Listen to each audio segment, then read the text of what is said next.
Bismillahirrahmanirrahim. Assalamualaikum warahmatullahi wabarakatuh.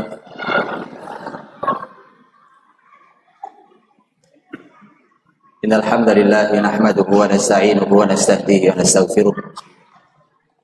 Wa na'udzu billahi min shururi anfusina wa min sayyiati a'malina may yahdihillahu fala mudilla lahu wa may yudlil falan tajida lahu waliyyan mursyida. Asyhadu an la ilaha illallah wahdahu la syarika lah wa asyhadu anna Muhammadan abduhu wa rasuluh. Allahumma salli wa sallim wa barik wa an'im ala rasulina wa syafi'ina wa imamina wa qudwatina wa sayyidina Muhammadin sallallahu alaihi wasallam wa ala alihi wa ashabihi wa man tabi'ahu bi ihsanin ila yaumiddin. Ya ayyuhalladzina amanu taqullaha haqqa tuqatih wa la tamutunna illa wa antum muslimun. Allahumma anfa'na bima 'allamtana wa 'allimna ma yanfa'una wa zidna ilma. Allahumma akhrijna min dhulumatil jahli wal wahmi ila nuril ilmi wal fahmi. Allahumma ati nufusana taqwaha wa zakkiha anta khairu man zakkaha anta waliyuha wa maulaha.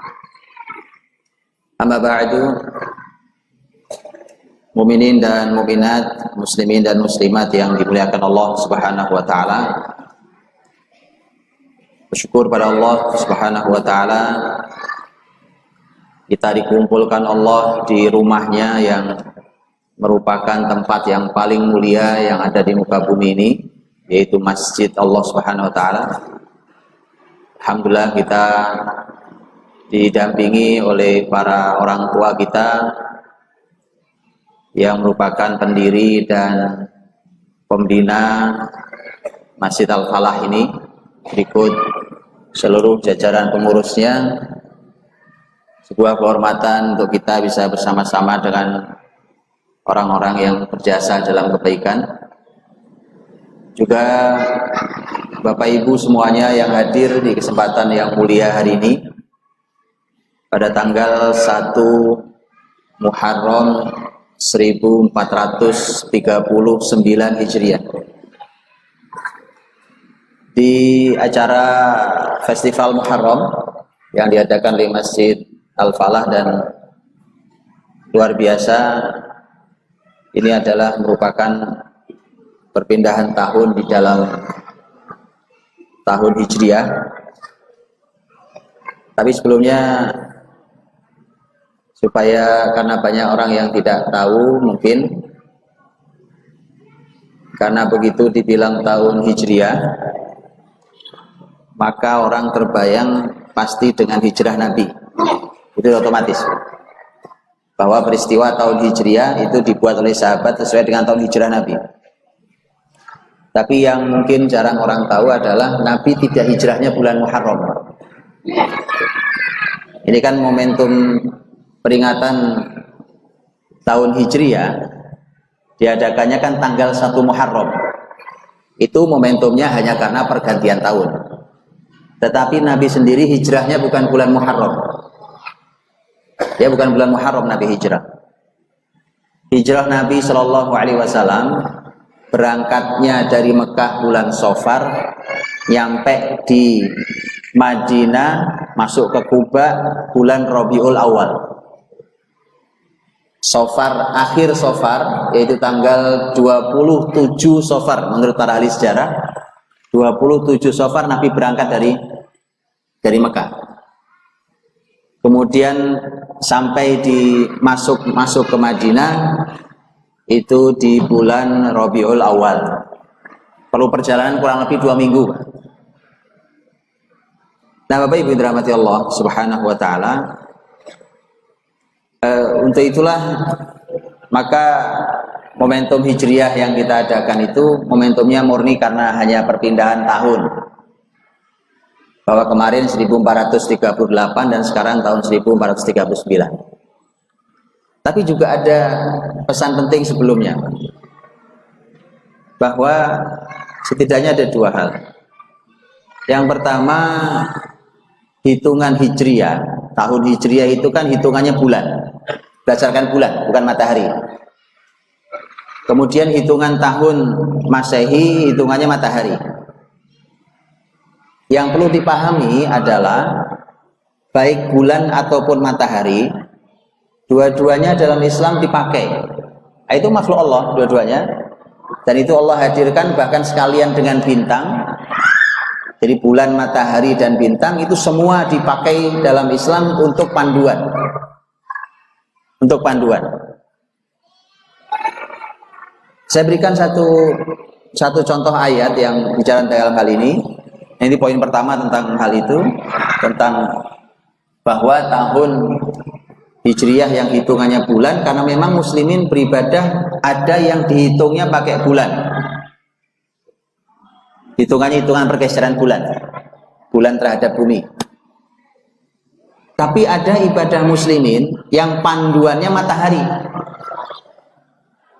Makanya dua-duanya dipakai. Ibadah muslimin yang panduannya bulan apa contohnya? Puasa Ramadan contohnya. Pergantian bulan dari mulai Muharram, Safar itu hitungannya hilal. Hilal itu bulan baru lahir.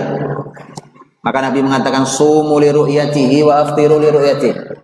Puasalah kalian dengan melihat hilal bulan yang baru lahir itu, dan selesainya puasa Ramadan masuk tanggal 1 Syawal, Lebaran di bahasa kita, itu juga karena bulan. Jadi hitungannya bulan. Hitungan haji juga pakai bulan. Yas'alunaka 'anil mahillah qul hiya mawaqitu lin-nasi wal hajj. Mereka bertanya kepadamu wahai Muhammad tentang hilal. Katakan dia adalah waktu bagi manusia dan haji. Tapi ada ibadah kita yang hitungannya pakai matahari. Apa contohnya? Salat kita. Salat kita pakai apa ngitungnya? Matahari, bukan pakai bulan. Makanya kalau salat subuh, itu Nabi SAW mengatakan terbitnya fajar shadiq. Berhubungan dengan cahaya matahari, bukan cahaya bulan. Kalau zuhur itu istilahnya zawal. Indaz zawal. Zawal itu matahari yang bergeser sedikit setelah sebelumnya persis di atas kepala manusia. Untuk menandainya kalau matahari di atas kepala persis itu nggak ada bayang-bayang. Kalau didirikan gini nggak ada bayang-bayang, kanan nggak ada kiri, nggak ada. Karena persis di atasnya nggak ada bayang-bayang. Begitu mulai ada bayang-bayang sedikit berarti dia udah mulai zawal. Zawal itu mulai tergelincir sedikit, nah masuk waktu zuhur. Begitu seterusnya. Asar, maghrib, isya sama. Maghrib umpamanya kemunculan asyafaqil ahmar. Ketika maghrib munculnya awan merah di langit. Awan merah hasil apa? Cahaya matahari yang terbenam, muncul awan merah. Jadi sholat kita adalah ibadah yang hitungannya menggunakan matahari. Karena itulah maka Allah gabung dalam satu ayat dengan penjelasan Quran yang mukjizat tentang hitungan matahari dan bulan yang dalam Islam dipakai dua-duanya. Allah Subhanahu wa taala berfirman dalam surat Al-Kahfi ketika Allah menyampaikan tentang berapa lama anak-anak muda itu ditidurkan Allah dalam gua. Karena kisah anak-anak muda yang lari ke gua menyelamatkan agamanya karena mereka tidak rela menjadi orang murtad. Dipaksa oleh masyarakatnya, dipaksa oleh sistem negaranya yang sudah sangat rusak agar melepaskan imannya. Anak-anak muda tidak mau, segelintir anak muda ini tidak mau, maka mereka lari sembunyi ke dalam gua. Kisah yang dikenal dan bahkan dalam Quran begitu pentingnya sampai menjadi satu surat sendiri, surat Al-Kahfi, surat ke-18. Pertanyaannya, berapa lama mereka ada di dalam gua? Allah berfirman, "Walabithu fi kahfihim thalathami'atin sinina wazdadu tis'a." Mereka tinggal di dalam gua itu, Allah tidurkan selama 300 tahun tambah 9. Jadi berapa? 309. Ini oleh para ulama dibahas, Pak. Karena ini cara membahas Quran. Itulah kenapa sebenarnya ngaji Quran dengan terjemahan itu nggak cukup. Mesti ngaji tafsir. Ini saya kasih contoh, Pak. Nggak akan ada di dalam terjemahan pembahasan yang saya contohkan ini. Bapak Ibu buka terjemahannya, kalau sekarang buka, dia tidak akan ada di terjemahan pembahasan ini. Dia adanya dalam tafsir. Para ulama bertanya, mengapa cara Allah berfirman di ayat ini agak aneh? Di mana anehnya? Mereka tinggal di dalam gua 300 tahun tambah 9. Kenapa tidak langsung 309? Ini kelamaan, Pak. 300 tambah 9 kan 309. Bukan begitu? Kenapa harus 300 tambah 9? Di dalam bahasa Arab pun, dalam bahasa Arab yang sangat menjaga sastra, karena orang Arab kelebihannya mereka punya sastra sangat tinggi. Itulah mengapa Quran turun dengan bahasa yang sastra yang paling tinggi. Dalam bahasa Arab pun tidak benar kalau sesuatu yang harusnya ringkas kemudian dipanjangkan. Oh, bisa bicara 309, mengapa 300 tambah 9? Kelamaan. Untuk itulah maka para ulama membahas Quran itu tidak ada yang sia-sia. Justru Quran sering menyembunyikan sebuah ilmu besar hanya pada kata dan huruf dalam Quran. Dan itu bisa diungkap oleh ahlinya. Imam Ibnu Katsir rahimahullah ta'ala dalam tafsirnya. Nah, tadi saya bilang, Pak, ini bisanya kalau Bapak Ibu baca tafsir, kalau terjemahan nggak ada. Dalam tafsir Imam Ibnu Katsir menjelaskan mengapa cara Allah berfirman seperti ini. 300 tambah 9, bukan 309. Apa kalau disebut 309 salah? Tidak salah kalau sama dengan, tapi ada ilmu yang hilang.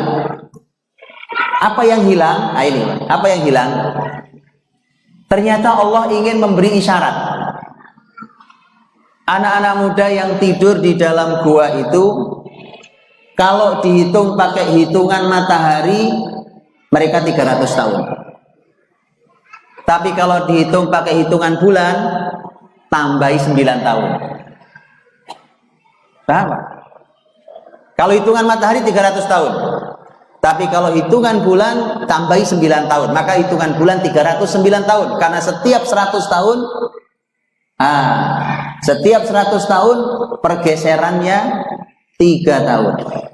Setiap 100 tahun bulan hitungan matahari, kan kalau dalam 1 tahun pergeserannya 11 hari kurang lebih, 11, sekian. 11 hari kurang lebih pergeserannya. Jadi kalau hitungan kita dalam setahun berapa? 300 matahari 65 ya. Nah, itu berbeda kurang lebih 11 hari dengan hitungan bulan. Itu dalam setahun. Maka dalam 100 tahun itu bedanya 3 tahun. Sehingga 300 tahun menjadi 300 tambah 9. Ilmu begini Bapak Ibu tidak ada dalam terjemahan. Dia adanya dalam tafsir. Dan untuk itulah maka di awal hitungan Hijriah itu hitungan bulan. Tetapi bukan berarti hitungan matahari salah dan tidak manfaat. Dalam Islam menjadi hitungan ibadah, baik matahari ataupun bulan. Bahkan bintang sekalipun. Wa alamat wa bin najmi hum yahtadun, kata Allah dalam surah An-Nahl. Jadi di alam ini Allah kasih tanda-tanda banyak, Pak. Ini juga sebenarnya pelajaran Bapak Ibu, ya. Dikasih Allah banyak tanda di semesta ini, dan dengan bintang mereka dapat petunjuk arah, betul kan? Musim bahkan. Ini kesalahan anak-anak kita Bapak Ibu. Anak-anak kita bukan mereka yang salah kita karena salah didik. Anak kita tidak dikenalkan dengan alam. Dan itu kesalahan fatal. Mereka tidak kenal gejala alam, mereka tidak tahu tanda alam, mereka hanya main di gadgetnya. Ini nggak mendidik nih. Ini nggak mendidik nih. Bapak Ibu kalau yang masih ngasih anaknya game, tolong dipikir ulang. Nggak mendidik sama sekali. Ini salah satu bentuknya. Salah satu, belum yang lain. Mereka tidak mengenali alamnya. Coba tanya pada orang-orang tua kita. Apalagi beliau-beliau dulu tentara. Apal betul dengan gejala alam. Tahu persis dia. Alam dia tahu. Ini sebentar lagi Pak, ini akan ada bahaya apa nih di alam ini. Ini sebentar lagi akan ada apa. Tahu persis. Nah, mereka akrab dengan alam. Dulu Bapak Ibu yang namanya melihat tanggal 1 Ramadan, melihat hilal, atau melihat tanggal 1 Syawal, itu dulu bukan keahlian orang khusus. Karena dalam hadisnya di zaman sahabat, taro annasul hilal.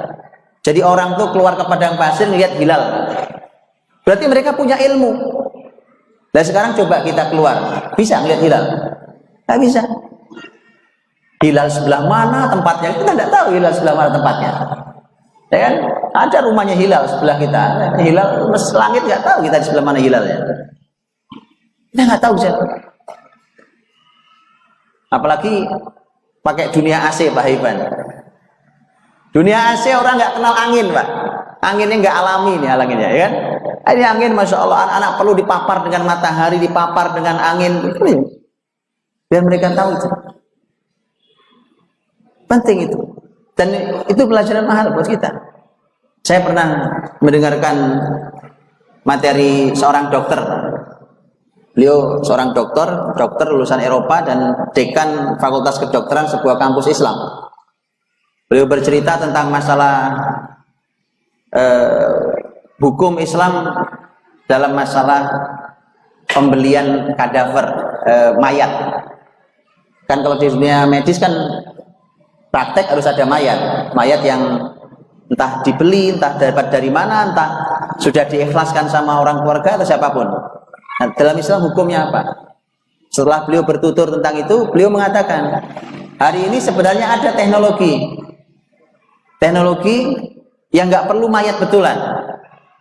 Jadi dan saya pernah ketemu dengan orang yang memang kuliahnya S3 dulu di Australia. Saya ketemunya memang di sana. Itu jurusannya memang itu. Dia cerita ke saya jurusannya itu. Jadi dia cuma gambar mayat di komputer. Kemudian dia kirimkan cahaya ke ruangan sebelah. Cahaya mayat ini dikirimkan. Di sana ada mayat geletak Pak. Mayatnya nggak ada. Cuma orang masuk mayat betulan. Nah si dokter kalau megang pisau virtual namanya, itu begitu dia belek gitu, ya muncrat darah betulan. Jadi kayak mayat betulan. Diiris gitu ya kayak nulis itu. Saya tanya ke dokter tadi, Pak Dokter, kalau gitu apa nggak cukup dengan teknologi itu? Jadi nggak perlu ribut-ribut tentang masalah hukumnya beli mayat, hukumnya apa gitu ya? Jawaban beliau menarik, Pak. Tidak cukup. Karena tangan seorang dokter ini harus tetap terlatih untuk menyentuh badan pasiennya. Oh ini kehangatannya, dinginnya, detaknya. Karena kalau pakai virtual itu Pak, itu sudah nggak ada yang alami. Nah, jadi ternyata tidak semua yang teknologi itu menarik Pak. Tidak semua yang teknologi itu menarik. Jadi makanya jangan terlalu silo juga dengan teknologi. Teknologi manfaat, tapi jangan terlalu silo juga. Karena buktinya kedokteran nggak mau pakai itu. Kata beliau, ini tangan dokter perlu dilatih. Gitu ya. Maka gitu. Jadi anak-anakku mohon dilatih Bapak Ibu. Ada panas dipapar matahari sehat, apalagi jam segini. Angin tuh masya Allah, angin panas-panas dikit sehat. Jangan dikit-dikit AC, dikit-dikit AC. Hujan Bu, ya Allah, hujan barokah luar biasa. Firman Allah kalau hujan itu berkah. Ya kan? Surat Qaf, "Wa nazzalna minas samaa'i ma'an mubarakah." Kami turunkan dari langit air yang diberkahi. Itu hujan. Hujan itu firman Allah berkah. Yang menurunkan hujan Allah, Allah sendiri yang berfirman kalau hujan itu airnya berkah. Ini air saya minum Ibu, tapi yang nyuguhin tadi siapa? Berani bilang berkah ini? Enggak berani. Ini air bermanfaat, tapi berkah belum, nggak ada yang berani bilang ini berkah. Tapi hujan Allah sampaikan airnya berkah. Mau air berkah kok dicaci maki Pak? Ayo Jangan hujan-hujanan, nanti pilek. Masa berkah bikin pilek? Nggak ada, Pak. Itulah salah kaprahnya kita loh. Coba tanya zaman saya saja, Pak. Saya tinggal di kampung, masih hujan-hujanan. Hujan itu kebahagiaan gratis. Gratis, Pak. Coba sekarang ini gara-gara kita mencaci maki keberkahan, untuk bahagia jadi mahal, Pak. Maka tolong, Pak, kalau ada yang Allah Rasul yang sebutkan berkah, jangan dicaci maki, jangan diusir. Nanti Allah ganti dengan kehidupan yang serba mahal dan tidak terbeli. Apa buktinya? Lalu sekarang coba anak-anak kita mau main air saja mahal. Bener nggak? Oh, cuma mau main air cek mahal. Bener apa enggak? Apa mahal? Kan? Mahal, Bu. Oh, masuk bisa ratusan ribu sekarang. Ratusan ribu satu anak. Lah kalau anaknya 6. Itu makanya jangan caci maki keberkahan. Air hujan itu berkah. Kalau anaknya sehat, nggak ada masalah. Waktunya hujan, ayo nak hujan-hujanan, ayo hujan-hujanan. Paham? Loh, jangan ketawa, beneran. Loh, saya hujan-hujanan, ayah-ayah kita ini dulu hujan-hujanan. Sehat-sehat aja tuh, alhamdulillah. Kuat kan? Kuat, Pak. Karena berkah. Dulu para sahabat Nabi kalau hujan, oh Nabi sendiri, Pak. Nabi itu kalau hujan sorban dibuka. Sorban dibuka biar terpapar ke air hujan. Sahabat sampai ada yang mengeluarkan barang perkakas rumahnya, taruh di depan rumah supaya kehujanan. Alasannya apa? Supaya kehujanan, kena berkah. Begitu. Ya, jadi pelajaran pertama tentang Hijriyah ini, suruh kenal alam kita ini, Pak. Kenali alam. Indonesia ini Allah berikan anugerah alam luar biasa. Tidak ada negeri kayak Indonesia suburnya kayak begini. Cuma subur ini akan diganti laknat oleh Allah kalau pemimpinnya zalim, masyarakatnya sama. Jangan salah bahwa negeri sudah sangat banyak yang Allah habiskan, Allah lumat dan tidak ada sisanya. Sangat banyak, bukan? Quran membicarakan itu. Bahkan Quran mengingatkan kalian tidak lebih kuat dari bangsa yang sudah pernah Allah hancurkan itu. Makanya negeri yang makmur ini semestinya dijaga, kenalkan anak-anak dengan negerinya, kenalkan anak-anak dengan alamnya, kenalkan mereka dengan sekelilingnya. Bapak Ibu dirahmati Allah. Jadi matahari dan bulan dan juga yang lain, kalau hitungan tanggal kalender, matahari bulan itu manfaat dua-duanya. Manfaat dua-duanya karena berhubungan dengan ibadah kita. Kemudian sebagaimana yang Bapak Ibu sudah ketahui bahwa hitungan atau tahun Hijriyah itu dibuat pertama kali di zaman Khalifah Umar Ibn Khattab radhiyallahu anhu. Penanggalan Hijriyah itu dipakai pertama kali tahun 17 Hijriyah. Sekarang tahun berapa? 1439. Penanggalan Hijriyah itu pertama kali dipakai tanggal 1 Muharram 17 Hijriyah. Masa khalifahnya, pemimpinnya adalah Umar Ibn Khattab radhiyallahu anhu. Itu pertama kali kalender dibuat. Dan itu yang buat sahabat. Saya nukilkan sedikit sebagian kisahnya yang sudah Bapak Ibu ketahui supaya kita belajar dulu bahwa ada nilai besar buat kalender itu, ada nilai besar ya, dalam Islam. Umar bin Khattab radhiyallahu anhu dan para sahabat waktu itu mendapatkan beberapa masalah. Di antara masalahnya adalah salah satu pemimpin muslimin di bawah Umar, yaitu Abu Musa al-Asy'ari. Dia dapat surat tertanggal suratnya itu bulan Sya'ban. Bulan Sya'ban. Tapi karena belum ada tahunnya, itu bingung, ini Sya'ban tahun kapan ini ya? Sya'ban kemarin kah? Padahal surat penting itu, Pak. Loh, surat penting negara kok nggak tahu kapan? Bahaya ya? Sya'ban tahun lalu kah? Atau Sya'ban tahun sekarang kah? Atau Sya'ban tahun depan? Ditambah Umar mendapat laporan bahwa Para raja-raja di tempat lain itu mereka kalau nerima surat harus ada tanggal tahunnya. Maka muslimin perlu membuatnya. Kata Umar, baik kalau gitu kita buat.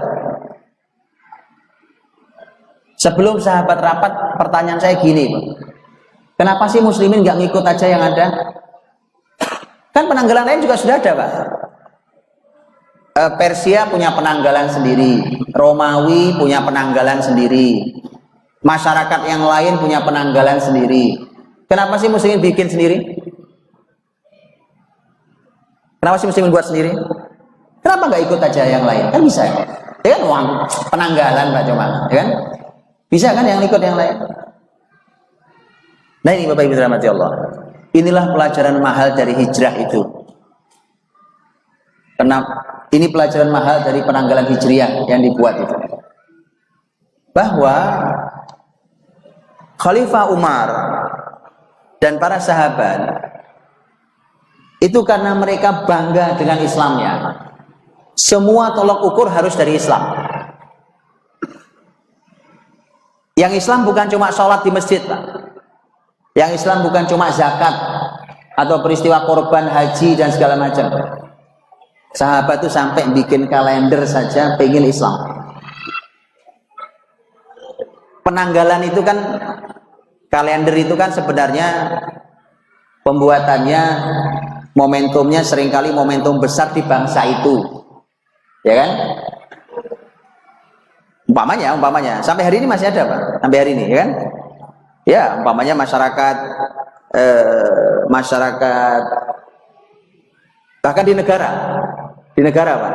Ini selain yang Masehi dan Hijriah. Mereka punya penanggalan sendiri berdasarkan momentum besar di negeri itu. Mereka punya hitungan-hitungan sendiri. Umpamanya masyarakat Korea Utara saja itu mereka punya tahun sendiri.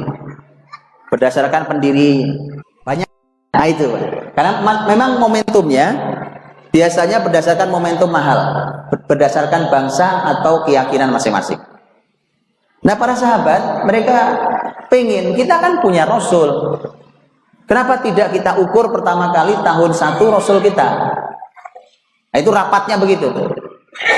Mereka sepakat, cuma pertanyaannya Nabi dari lahir sampai wafat umurnya 63 tahun, dihitung tahun 1 dari mana? Dari peristiwa yang mana? Nah, itu rapatnya berbeda pendapat.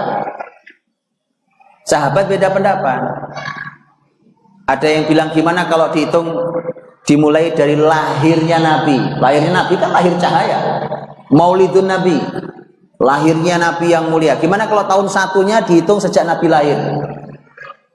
Mereka ternyata gini, karena ternyata di dalam buku sejarah kapan Nabi lahir itu ulama sejarah beda pendapat. Yang kita tahu kapan? 12 Rabiul Awal. Itu cuma salah satu pendapat. Ada beberapa pendapat lain, ada yang bilang tanggal 10, ada yang bilang tanggal 12, ada bilang yang lain lagi. Jadi banyak pendapat tentang kapan sebenarnya Nabi lahir. Kemudian ada yang mengusulkan, kalau gitu yang kita semua sepakat, yang belum lama kejadiannya, kata para sahabat adalah bagaimana kalau diukurnya sejak Nabi wafat. Nabi wafat itu dihitung tahun 1. Nah sahabat juga nggak suka, enggak, karena waktu Rasul wafat itu buat sahabat tidak pernah ada dunia segelap hari ketika Nabi wafat. Ini kata Anas bin Malik. Jadi sahabat jangan karena setiap ingat tahun Hijriah ntar ingat Rasul wafat. Sahabat selalu sedih, makanya nggak mau. Ya. Maka mereka sepakat peristiwa terbesar di zaman Rasul Shallallahu Alaihi Wasallam yang mengubah zaman adalah peristiwa hijrah.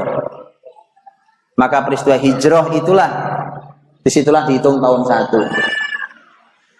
Jadi Bapak Ibu, sahabat Nabi itu sebenarnya tidak membuat tanggal dan bulan baru, yang dibuat cuma tahun.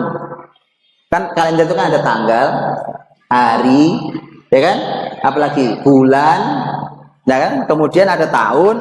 Yang dibuat sahabat itu bukan semua, cuma tahunnya saja, tahun 1 dihitung dari Nabi hijrah. Pertanyaannya, nama-nama bulan Muharram, Safar dan seterusnya itu dari mana itu? Tapi ngomong-ngomong, hafal nggak ya? Saya tes yang ngasih hadiah Pak Iban. Gimana Pak Iban? Loh, gini Pak. Kan nggak boleh dibedakan toh. Matahari kita beribadah pakai ukuran matahari, bulan kita ibadah pakai ukuran bulan. Wah, bulan Januari, Februari kita hafal. Setelah Maret bulan apa? April. Sebelum September bulan apa? Oh, saya bolak-balik aja Bapak Ibu hafal loh. Ya kan? Bulan ke-7 bulan apa? Nah itu tahu. Kalau bulan Agustus bulan apa? Bulan keberapa? Tahu. Saking hafal di luar kepala tuh sampai gitu, Pak. Mau dibolak-balik dari mana, Pak? Gampang. Ramadan bulan keberapa? Oh, tiap Ramadan kita puasa. Ramadan bulan keberapa? Ya toh?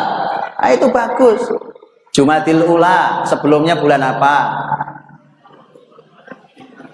Loh. Jumadil Ula sebelumnya bulan apa? Nah, ini yang jangan dibeda-bedakan. Bulan sama matahari sama-sama makhluk Allah. Bahkan yang dipilih untuk menanggali peradaban Islam itu kalender Hijriah dulu. Pergeseran ini kan terjadi setelah muslimin kalah. Makanya harus dihafal. Ajari anak-anak. Ini Bapak Ibu sebagian sudah ada yang hafal, yang tugasnya yang hafal ngajari yang belum hafal. Begitu dulu kalau Nabi ngaji. Kalau habis ngaji Nabi mengatakan fal yuballighi syahidul ghaib. Yang enggak hadir tolong ngajari yang hadir. Ya kan? Itu kalimat Nabi. Nah, makanya di sini yang sudah bisa, yang sudah hafal tolong ngajari yang belum hafal. Jadi kalau ngaji berikutnya nanti yang belum hafal masih tetap belum hafal, nah itu yang salah dua-duanya. Salah dua-duanya. Yang hafal salah gak ngajarin temennya, yang gak hafal kok yang gak mau ngafal. Oh penting Bu. Apa pentingnya? Penting banget, saya tunjukkan. Penting menghafal bulan. Kita ada di bulan apa hari ini? Masalahnya dalam Islam karena hitungan hijriah, maka setiap bulan hijriah itu ada keistimewaannya. Dan orang harus tahu kita di bulan apa ya sekarang. Apa ya yang Nabi sampaikan tentang bulan ini? Terus kita harus berbuat apa di bulan ini? Kan begitu. Dan itu setiap bulannya. Setiap bulannya ya. Makanya harus tahu, harus dipahami, harus dihafal. Jadi Bapak Ibu rahmati Allah, bulan-bulan itu bukan sahabat yang buat. Bukan sahabat yang buat. Ada yang mengatakan bahwa nama-nama bulan itu, wallahu a'lam, karena ulama sejarah juga beda pendapat. Bulan-bulan itu yang memberi nama dulu adalah kakek Nabi yang kelima. Nah, ada yang mengatakan itu kakek Nabi yang kelima, ya kan? Kilab bin Murrah namanya. Ada yang mengatakan itu, ada yang mengatakan yang lain. Tapi begini Pak Bu, begini, itu nama-nama bulan. Yuk kita ambil pelajarannya. Itu nama-nama bulan itu, Bapak Ibu kalau sudah hafal nama-nama bulannya, urutannya sudah hafal, sekarang kita tahu di bulan apa, kemudian nanti ngaji, ada nggak keistimewaannya bulan-bulan ini, terus kita harus berbuat apa di bulan ini. Ini juga ilmu penting. Coba Ibu pelajari sejarahnya. Ibu pelajari sejarah nama-nama bulan. Ibu tahu enggak mengapa bulan Muharram dinamakan Muharram? Kenapa ada bulan yang namanya Safar? Kenapa ada bulan namanya Rabi' al-Awwal? Kenapa ada bulan namanya Rabi' al-Akhir? Kenapa ada bulan namanya Jumadal Ula? Kenapa ada bulan namanya Jumadal Akhirah? Kenapa ada bulan namanya Rajab? Ibu tahu? Nah, itu masing-masing ada sejarahnya. Apa sejarah? Ini manfaat luar biasa. Lihat. Dari sekian penamaan itu didasarkan pada peristiwa alam atau didasarkan pada peristiwa sosial. Nah, ini manfaat lagi buat kita. Saya kasih contoh. Peristiwa alam. Rabi' al-awwal, Rabi' al-akhir. Jumada al-ula, Jumada al-akhirah. Kata Rabi' dalam bahasa Arab itu artinya musim semi. Peristiwa alam bukan? Dan musim semi itu 2 bulan. Di masyarakat Arab 2 bulan. Makanya ada Rabi' musim semi yang pertama dan ada musim semi yang terakhir. Itu musim semi, suasananya kayak Indonesia gini Bu, enak. Cuacanya enak. Kalau Jumada itu juga peristiwa alam. Kata Jumada dari kata jamad. Jamad itu artinya beku. Wah, itu lagi dingin-dinginnya. Jumada. Itu 2 bulan juga. Ada Jumadal Ula, ada Jumadal Akhirah. 2 bulan beku di Arab. Dingin sekali.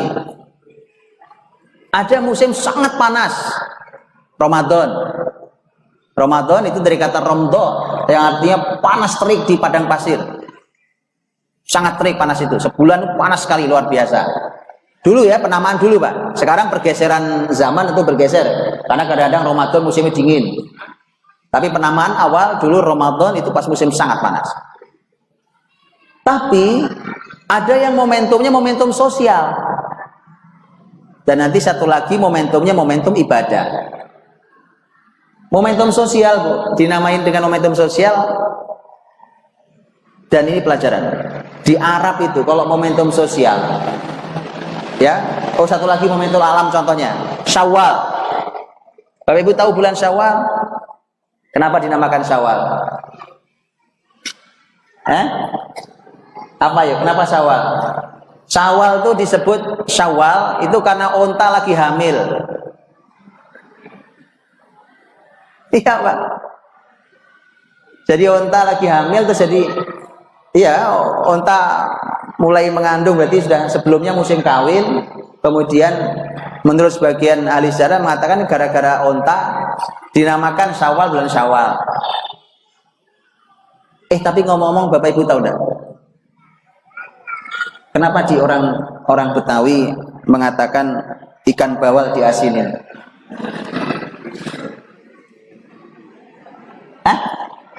Kenapa Bu?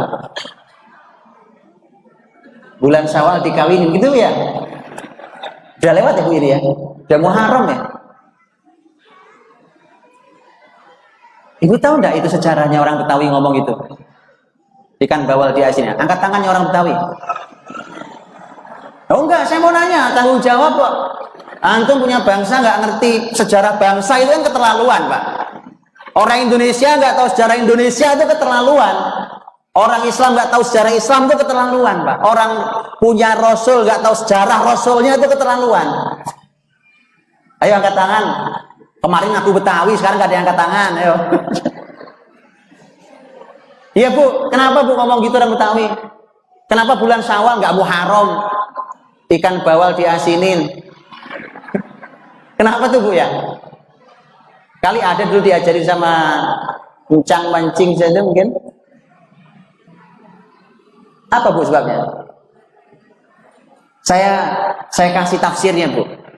Karena orang Betawi nggak bisa jawab. Saya kasih tafsirnya. Loh gini Bu, gini. Oh apa? Boleh. Ada Bu. Kali ada sejarahnya di Betawi itu, saya biar belajar juga. Kenapa ya di orang Betawi bilang ikan bawal diasinin itu?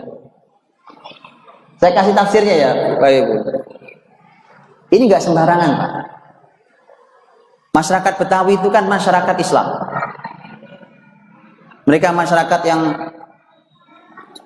sama dengan beberapa masyarakat lain, Pak. Contohnya masyarakat Sunda. Itu dalam sisi keislamannya begitu, bahwa rasanya kalau Anda tidak lagi Muslim nggak pantas jadi orang Betawi. Karena saya punya nasab Betawi Pak. Ya, ibu saya asli Betawi. Betawi Kebun Nanas, Jakarta Timur. Jadi sampai sekarang kami kalau kumpul ya kumpul keluarga besar Betawi dari keluarga ibu. Itu mereka pegang Islami kuat sekali. Apapun lah, walaupun mungkin kadang ilmunya perlu banyak belajar lagi, tapi mereka pegang pokoknya kita apapun Muslim gitu. Oh Islam ganggu, oh masuk kampung gua, urusan sama kita ya kan? Gitu, Betawi aslinya. Nah saya ini ngasih tafsir, tapi tafsirnya kira-kira ikan bawal diasinin. Oh, ini ngomongin onta hamil tadi gara-garanya Bu. Gara-garanya onta hamil. Iya, ini gara-garanya Syawal onta hamil tadi. Ternyata nggak sembarang. Dalam Sahih Muslim. Oh lihat tuh, lihat pinternya orang Betawi itu ya. Walaupun orang Betawi nggak tahu. Dalam Sahih Muslim ada bab dalam kitab Sahih Muslim. Judul babnya adalah bab keutamaan menikah, menikahkan dan mulai hidup serumah di bulan Syawal. Kenapa ada bab itu dalam kitab Sahih Muslim? Karena Aisyah radhiyallahu anha, istri Nabi yang mulia itu, beliau yang mengatakan, saya ini akad nikah sama Nabi bulan Syawal. Kan gak langsung serumah. Dan nanti hidup pertama kali serumah dengan Nabi juga bulan Syawal. Makanya Aisyah itu kalau dimintai saran, kalau ada keluarga atau perempuan konsultasi, saya baiknya nikah bulan apa, Aisyah pasti jawab Syawal. Sudah paham? Tafsir Betawi? Tafsir Betawi. Ya, ikan bawal diasinin. Onta aja hamil ya kan. Gitu Pak. Jadi ada memang momentum alam. Peristiwa alam penamaan itu. Ada yang penamaan itu momentumnya sosial. Cuma lihat. Negara ini yang menamakan kan masyarakat Arab. Lihat Pak, apa momentum sosial Arab? Momentum sosial Arab itu sayangnya nggak jauh dari perang. Perang atau berhenti perang, perang atau berhenti perang. Lihat Bu, pelajaran mahalnya apa? Ya sebelum saya tunjukkan pelajaran mahal, lihat. Umpamanya bulan Safar. Safar. Kenapa disebut bulan Safar? Safar dari kata sifr. Sifr itu nol. Nol, nihil, nol. Sebagian mengatakan, sebagian sejarah mengatakan, karena bulan Safar itu rumah-rumah kosong. Pada kemana? Pada perang. Perang, meninggalkan kampungnya perang. Mengapa perang? Bulan sebelumnya nggak boleh perang. Bulan apa? Bulan apa? Sebelum Safar bulan apa? Muharram. Bulan Muharram nggak boleh perang, Pak. Karena itu bulan, kata Muharram artinya yang dimuliakan. Nah, ini kita berada di bulan yang dimuliakan. Nggak boleh perang. Makanya itu mereka tahan diri, pengen balas kampung sebelah, ya kan? Pengen perang, udah tahan-tahan. Begitu Safar keluar semua dari rumah, ayo kita berantem. Itu Safar. Begitu pula tentang umpamanya bulan Rajab. Itu sangat kenal karena ya ini momentum. Sayangnya memang beberapa nama bulan itu, dan ini menggambarkan suasana sosial di Arab. Maka ini pelajaran mahalnya gini, Arab itu kalau tanpa Islam mesti perang terus. Apa sih membuat mereka berhenti perang? Nggak ada yang bisa mendamaikan, Bu.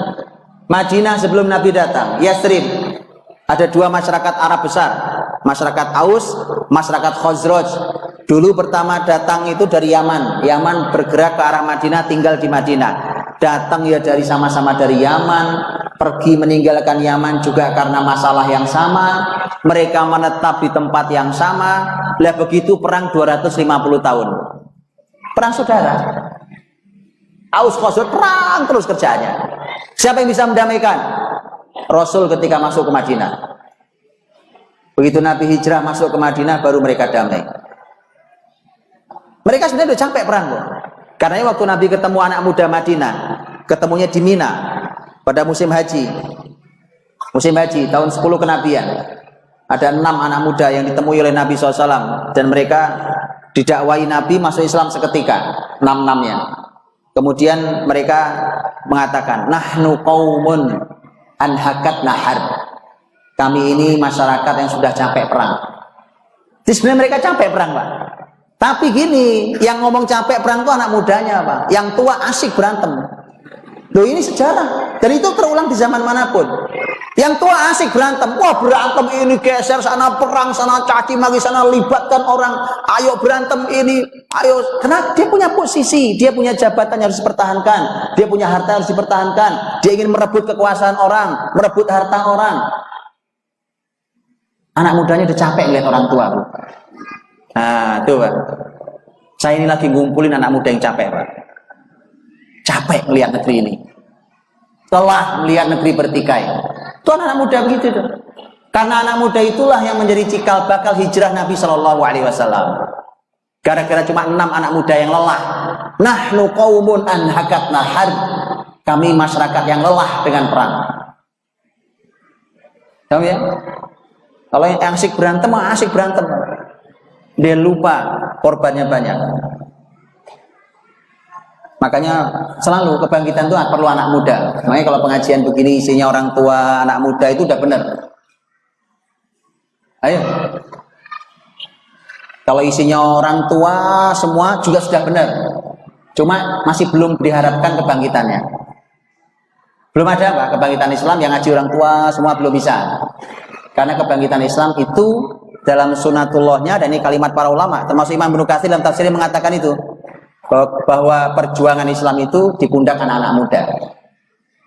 Orang tua akan duduk memberi saran, memberi nasihat, memberikan pengalamannya, tapi untuk disuruh jalan 100 km ya kan, disuruh ngaji 3 hari 3 malam, nah itu anak muda yang bisa begitu. Disuruh bergerak ke sana, berkarya, ini itu anak muda, berpikir kreatif, dan seterusnya. Baik, Bapak Ibu dirahmati Allah. Jadi bulan-bulan itu ada yang momentumnya sosial, ada yang momentumnya itu adalah ibadah. Contohnya Dzulhijjah. Dzulhijjah contohnya. Dzulhijjah, kata hijjah dari kata haji. Kenapa? Karena haji itu ya di bulan itu. Jadi dulu masyarakat Arab apa kenal haji? Oh iya kenal. Oh, haji itu dari zaman Nabi Ibrahim. Makanya mereka biasa kalau musim bulan Dzulhijjah ya orang kumpul dari berbagai tempat. Haji ya di situ, di Mekah dan sekitarnya itu. Itu hajinya. Dari dulu karena sudah ada sejak zaman Nabi Ibrahim. Walaupun di masyarakat jahiliyah ibadah itu diubah-ubah terserah mereka. Diubah-ubah terserah mereka, itu ciri masyarakat jahiliyah. Aja di Bapak Ibu yang dirahmati Allah Subhanahu wa taala. Itu pelajaran dari bulan-bulan dan tahun. Dan tadi bahwa muslimin ternyata membuat tahun sendiri karena muslimin itu memang bangga dengan Islamnya, sehingga kayaknya kita pengen juga nih Pak ya, kalender itu Islam aja deh. Urusan kalender aja kan saya bisa minjem yang lain. Tapi sahabat gak mau. Makanya gitu loh, dalam hal-hal yang istimewa harus begitu.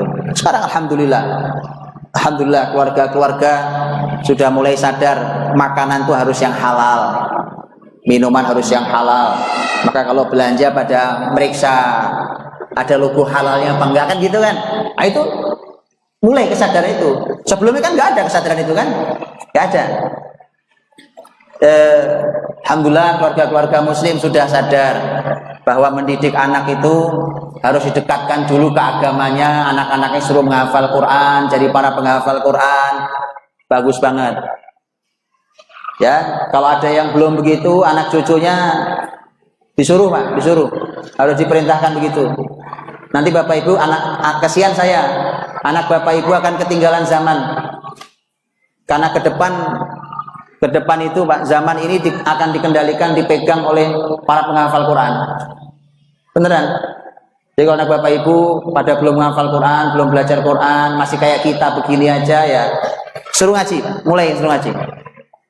Karena zaman bergerak menuju Islam, dunia bergerak menuju Islam. Silakan, silakan. Anda boleh lihat Eropa, boleh lihat Amerika, boleh lihat Afrika, boleh lihat kemana mereka bergerak menuju Islam. Pertumbuhan Islam, muslimin, masjid apa luar biasa. Ya, jadi memang semua sedang mencari Islam. Manusia mencari Tuhannya, mencari Allah Subhanahu wa taala.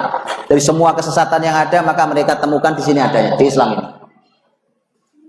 Jadi ini juga pelajaran mahal buat kita, ya, bahwa ternyata sahabat dulu jangankan sampai sebesar urusan makan, minum, didik anak, kalender saja pengennya sendiri. Kenapa? Kami muslim, kami punya aturan sendiri, kami punya nabi sendiri, kami punya kitab suci, ini al-haq, ini kebenaran, maka kalender aja bikin sendiri, punya aturan sendiri. Nah, itu muslimin. Diawali dari ilmu, kemudian bangga terhadap Islamnya. Kenapa kita tidak bangga dengan Islam kita? Karena nggak ada ilmunya. Akhirnya kita kagum-kagum sama yang lain. Baik Bapak Ibu dirahmati Allah. Kalau pelajaran hijrah, seperti tema kita tentang refleksi hijrah sahabat dan Rasul dan para sahabat, saya cuma ingin bacakan mungkin 1 atau 2 ayat dalam Al-Quran dari sekian banyak ayat. Sebenarnya kan pembahasan tentang hijrah.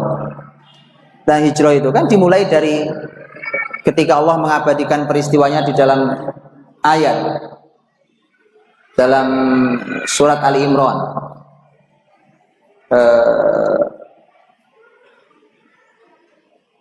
Allah Subhanahu wa taala berfirman, illa tansuruhu faqad nasarahu Allah idh akhrajahu alladhina kafaru thaniya itsnaini idh huma fil ghar idh yaqulu li sahibihi la tahzan innallaha ma'ana fa anzalallahu sakinatahu ala rasulihi wa ayyadahu bi junudin lam tarawha wa ja'ala kalimatal ladzina kafaru sufla wa kalimatullahi hiyal 'ulya. Ayat ini menggambarkan tentang peristiwa hijrah pertama Nabi itu, hijrah ke Madinah. Allah katakan kalau kalian tidak mau menolongnya, jadi kalau kalian tidak ada yang mau menolong nabinya, maka Allah yang nolong sendiri. Allah nggak perlu kalian. Lebur. Ayat hijrah itu, peristiwa hijrah Nabi itu, Nabi diusir dari Mekah ke Madinah. Itu ternyata diawali kalimatnya tegas banget. Kalian nggak mau nolong Nabi, nggak apa-apa. Allah langsung yang nolong nabinya. Itu maksudnya begini sebenarnya. Allah nggak perlu kalian. Kalian perlu Islam, ambil, nggak perlu ya udah banyak. Allah punya cara untuk menolong agamanya. Allah punya cara untuk menolong nabinya. Allah punya cara untuk menolong kitab sucinya. Kalian ikut, nggak ikut, nggak apa-apa, nggak ada urusan. Itu saking bahwa yang perlu kita. Yang perlu kita, Allah nggak perlu kita. Yang perlu kita pada Allah Subhanahu wa taala. Makanya kata Allah, illa tansuruhu faqad nasarahullah. Kalau kalian tak mau menolong Nabi, Allah yang nolong Nabinya. Idz akhrajahul ladzina kafaru. Ketika orang-orang kafir itu mengusir nabinya. Tsaniyasnain. Mereka berdua saja itu. Siapa berduanya? Ya, berdua itu siapa? Rasul dan Abu Bakar radhiyallahu anhu. Karena Nabi hijrah ditemani Abu Bakar. Tsaniyasnain. Idh huma fil ghar. Ketika keduanya ada dalam gua. Gua apa? Gua Thur, sebelah selatan Mekah. Idh huma fil ghar. Idh yaqulu li sahibi. Ketika beliau yaitu Rasul berkata pada temannya. Siapa temannya? Abu Bakar. La tahzan. Innallaha ma'ana. Jangan sedih. Allah bersama kita. Fa'anzalallahu sakinatahu alaih. Kemudian Allah menurunkan ketenangan padanya. Wa ayyadahu bi junudin lam tarawha.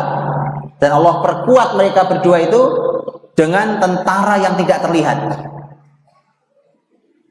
Dan itu hasilnya adalah wa ja'ala kalimatal ladzina kafaru sufla. Dan nanti Allah akan menjadikan kalimat orang kafir jadi jatuh. Bendera orang kafir jatuh. Dan yang tinggi adalah bendera Allah Subhanahu wa taala. Bapak Ibu, mari kita tadaburi, kita dalami ayat ini. Ya, kalau itu tadi terjemahannya. Ya, kurang lebih terjemahannya begitu. Kita dalami ayat ini sebagai pelajaran hijrah buat kita semuanya. Karena Bapak Ibu, hijrah itu pembahasan tentang hijrah ada hijrah tempat, kata para ulama dia, hijrah tempat. Kadang perlu hijrah dari tempat ke tempat lain. Ketika mereka benar-benar tidak bisa hidup, benar-benar tidak bisa beribadah pada Allah.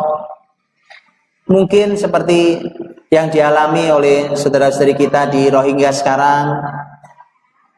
Mereka sekedar pengen hidup, nggak bisa, kan? Dan Masya Allah beberapa negara baik menampungnya. Malaysia umpamanya menampung mereka dengan resmi, di bawah resmi negara menampung mereka. Kan silahkan tinggal di sana, bahkan silahkan bergerak di sana. Malaysia resmi melakukan itu. Saudara sama iman, orang beriman itu nggak dibatasi wilayah teritorial, nggak ada. Orang beriman itu asal dia beriman, paspornya sama, paspornya tauhid, la ilaha illallah Muhammadur Rasulullah sama. Orang beriman, silakan tinggal di negeri-negeri Anda, silakan tinggal di sini. Ya, saudara beriman, jangan lupa Indonesia ini pernah susah zaman penjajahan. Siapa yang nolong?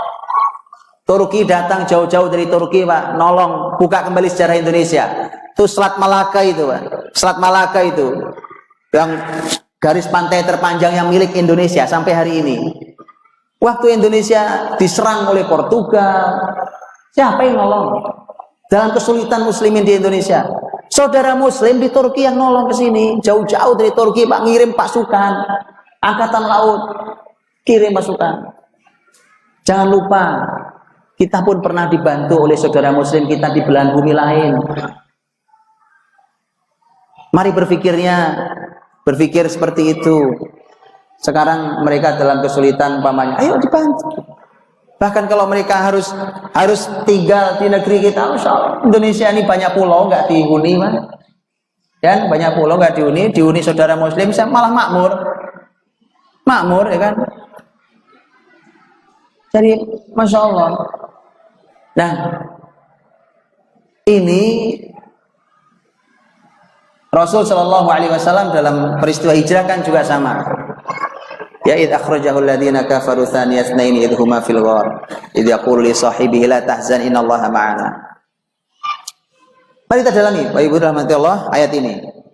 Allah Subhanahu wa taala menyampaikan illa tansuruhu faqad nasarahullah. Ini sebenarnya kalimat yang keras bahwa kalian harus menolong agama Allah. Kalau enggak ya sudah, Allah enggak perlu kalian. Nah, kalau sudah Allah nggak perlu, kita mau kemana? Mau kita tinggal di bumi-buminya Allah. Anda mau pindah ke bulan-bulan punya Allah, semua pindah kemana? Ya, makanya tidak ada pilihan kecuali menolong Allah dan agama Allah. Allah nggak perlu ditolong, Allah nggak perlu tolong manusia, tapi ini semua kebaikannya kembali ke kita. Lihat Bapak Ibu dirahmati Allah. Pembahasan ayat pertamanya kan pertolongan, ya kan? Pertolongan, Allah menolong. Ini bahas apa sih? Bahas hijrah. Berarti siapapun yang hijrah itu mau hijrah tempat seperti mungkin masih tadi saudara kita di Rohingya tadi itu, ya, yang dan ini juga sebenarnya teman-teman Bapak Ibu, ini juga itu loh pentingnya muslimin itu belajar sejarah sehingga nggak dibohongi oleh kalimat-kalimat politis. Tahu dah Anda wilayah Arakan State itu? Arakan, mereka kan di sebuah wilayah namanya Arakan, Muslim di Arakan. Rohingya itu banyak tinggal di wilayah Arakan. Tahu enggak Anda? bahwa mereka Muslim Arakan itu dulu mereka punya kesultanan Islam 3,5 abad lamanya di tempat Myanmar itu. 3,5 abad lamanya. Sejak zaman dinasti Bani Abbasiyah, masa Khalifah Harun ar-Rasyid rahimahullah taala. Islam masuk ke sana. Muslimin punya kekuasaan di sana, meninggalkan peradaban, ya bangunan-bangunan mereka masih tinggalkan dulu bekas ya masjid, ya sekolah, ya rumah sakit Islam, ya apa. Muslimin kan mulai turun abad 18-19. Nah, waktu turun Muslimin abad 18 itulah berakhirnya Kesultanan Islam 3,5 abad di Arakan. Wilayah Arakan itu 3,5 abad. Jadi bukan pendatang baru. Bukan pendatang baru seperti yang kemudian dikatakan hari ini. Mereka pendatang baru. Subhanallah. Siapa yang pendatang baru? Itu pentingnya Muslimin tahu sejarahnya, Pak. Ini jangan-jangan nanti sejarah Indonesia dibohongi karena kita juga kurikulum sejarah sekarang di pelajaran sekolah juga lemah. Jangan-jangan juga akan diperlakukan sama loh. Karena kita nggak tahu sejarah kita. Penting pelajari sejarah negeri ini. Nah, maka dari itu mereka dulu tempat mereka yang buat. Baru pada abad 18, akhir abad 18.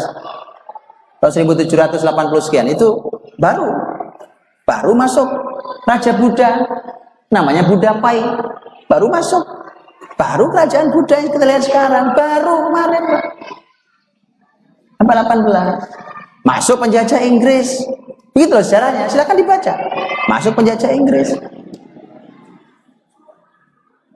Jadi mereka tinggal di negerinya, itu negeri-negeri mereka. Mereka pernah mengajari masyarakat itu tentang Islam. Mereka pernah membangun peradaban di situ. Berabad-abad lamanya. 350 tahun pun. Baik, jadi ada yang kadang-kadang hijrah itu sampai perlu masih tempat hijrah pindah. Karena bahkan hidup saja mereka tidak diizinkan. Apalagi urusan ibadah. Kadang-kadang seperti kalimat ulama, hijrah itu tidak mesti hijrah tempat. Kadang-kadang hijrah tempat juga kejadian umpamanya gitu, ada orang pekerjaan tempat kerjanya isinya haram dan syubhat. Pindahlah. Pindah. Bumi Allah luas. Bapak Ibu tahu ayat tentang bumi Allah itu luas. Itu ternyata Allah kaitkan dengan hijrah. Karena orang-orang yang nanti diwafatkan oleh Allah, alladzina tawaffahumul malaika zalimi anfusihim, tapi waktu mati dia dalam keadaan zalim, banyak dosanya. Zalim itu banyak dosanya. Zalimi anfusihim. Maka ditanya oleh malaikat, qalu fima kuntum, kenapa kalian sampai bisa banyak dosa begini waktu mati? Malaikat juga nanya, waktu mereka dicabut nyawa itu malaikat juga nanya, kok bisa sih kalian banyak dosa kayak gini? Malaikat itu bingung, ya kan? Kok ada orang di dunia manusia tinggal kan numpang? Apa yang nggak numpang? Numpang plus minjem. Apa yang nggak numpang? Apa yang nggak minjem? Semua minjem. Oh, mata lo kita dipinjemi, diambil sama yang punya yang nggak bisa ditagih, ya tak? Iya. Numpang minjem. Makanya malaikat juga heran waktu ada orang mati kok dosanya banyak. Kok bisa? Fima kuntum. Apa sih menyebabkan kalian kayak begini? Jawab juga tuh manusia pun. Qalu kunna mustad'afina fil ard. Kami itu dulu waktu di dunia, kenapa kami dosanya banyak? Kami ini nggak punya daya, nggak punya kekuatan. Kami ini lemah. Loh, apa hubungannya lemah sama dosa, Bu? Lemah itu suka bikin dosa. Apa hubungannya coba? Saya kasih contoh. Lemah itu menyebabkan dosa. Kadang-kadang ada orang baik, tidak pengen dia korupsi. Sekali, 2 kali, 3 kali, 4 kali, setahun, 5 tahun. Melihat kanan kirinya berbuat semua. Nah, terus dia bilang, ya semua teman saya juga gitu, Pak. Saya itu malah baik malah disingkirkan, malah dimutasi. Saya jujur, Pak, jadi ancaman buat yang lain malah. Dicurigai sama teman-teman. Nanti kalau ada apa-apa dikira saya yang melaporkan. Akhirnya berbuat juga kayak temannya. Alah, mau yang lain juga berbuat, Pak, saya juga pengen. Coba lihat. Apa sebabnya? Lemah. Merasa bahwa, wah, lingkungan saya nggak mendukung, Pak. Terus sekarang coba, anak-anak muda masuk komunitas di media sosial atau komunitas nyata di sekelilingnya. Itu bisa berubah gara-gara komunitas. Gara-garanya susah, Pak, pertemanannya, susah, Bu, lingkungannya, ya kan? Coba lihat, Bu, jawaban itu diterima nggak sama malaikat? Lihat jawaban berikutnya. Lihat malaikat menjawab apa? Alam takun ardullahi wasi'ah fatuhajiru fiha. Kan bumi Allah luas, kenapa nggak pindah? Ya ada ampunan sudah. Nggak dimaafkan berarti, Bu. Jadi nanti kalau ada yang beralasan, ya Allah ini rusak gara-gara lingkungannya, ya Allah ini gara-gara temannya, ini gara-gara komunitas, oh ini kan gara-gara teman-teman kerja begitu semua, pejabat memang semua juga begitu, gak diterima sama malaikat. Malaikat akan mengatakan, alam takun ardullahi wasi'ah. Bumi Allah luas, kerjaan juga bukan cuma itu, tempat tinggal bukan cuma di situ, rumah bisa bikin lain, gitu. Tempat, komunitas, pertemanan bisa diganti. Bumi Allah luas. Itu jawaban malaikat. Alam takun ardullahi wasi'ah fatuhajiru fiha. Hijrah sana. Jangan di situ. Tapi kan malaikat marahin waktu itu udah gak ada gunanya, Pak. Ya, Bu, ya? Gunanya apa? Udah dicabut nyawanya, ya kan? Nah, itu tambah nyesel aja itu. Iya ya. Coba tahu gitu dulu. Coba udah gak bisa balik. Emang ada orang mati balik lagi? Masalahnya. Alam takun ardullahi wasi'ah fatuhajiru fiha. Jadi jangan berpikir sempit. Nanti saya bacakan ayat yang lebih luar biasa lagi tentang tema hijrah. Kembali bahwa isinya pertolongan. Jadi hijrah itu isinya pertolongan. Jadi saya tunjukkan. Kan ayatnya mulai tadi apa? Kalau kalian tidak mau nolong nabinya, Allah tolong nabinya. Kan kalau pertolongan Allah tuh nggak ada masalah yang tidak bisa diselesaikan, kan, Bu? Kalau Allah yang nolong. Kalau Allah yang tolong, tidak ada problem yang nggak ada solusinya. Itu nggak ada. Bahkan kata manusia mustahil. Mana ada mustahil menurut Allah? Coba Nabi Zakaria minta anak, umur berapa? Nabi Zakaria sudah tua. Bahkan beliau ngakui sendiri. Inni wahanal 'azmu minni washta'ala ar-ra'su syaiban. Saya ini, ya Allah, tulang-tulang udah lemes semuanya. Lemes, udah sepuh, Pak. Ada yang mengatakan 100 tahun lebih. Ada yang mengatakan di bawah 100. Sepuh. Sudah sepuh semua, tulang-tulang udah lemah. Ini rambut juga udah nyala putih semuanya. Sudah gitu yang lebih berat lagi masalahnya, beliau tua, istrinya tua. Ada yang lebih berat lagi. Wa kanat imraati aqira. Dalam riwayat wa imraati aqir. Istri saya mandul. Lah sudah tahu tua, sudah tahu mandul, kok minta anak? Coba minta yang lain.